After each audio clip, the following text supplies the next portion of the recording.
বাটা মাছ বাজার থেকে নিয়ে এসে ধুয়ে লবণ হলুদ মাখিয়ে রেখে দেওয়া হয়েছে। এবার ভেজে নেব। মাছ দুটো ভেজে নেওয়া হচ্ছে।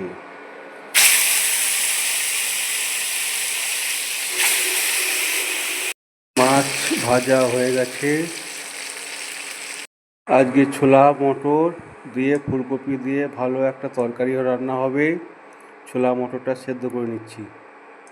ছোলা আলু ফুলকপি দিয়ে তরকারি করব মনে করলাম, কিন্তু মেনু চেঞ্জ হয়ে গেল। এবার আলু ফুলকপি মাছের বাটা মাছের ঝোল হবে। পেঁয়াজ লঙ্কা টমেটো ধনেপাতা আদা রসুন কুচানো সব রেডি করে নেওয়া হয়েছে।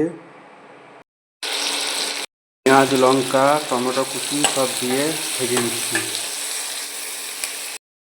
পেঁয়াজ লঙ্কা টমেটো কুচি আদা রসুন কুচি সব দিয়ে ভেজে নিচ্ছি, মশলাটা করে নিচ্ছি।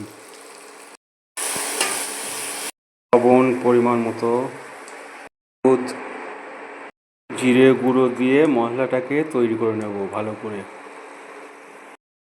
তৈরি হয়ে গেছে, তেল ছেড়ে দিয়েছে। এবার ফুলকপি আলুটা দিয়ে দেব।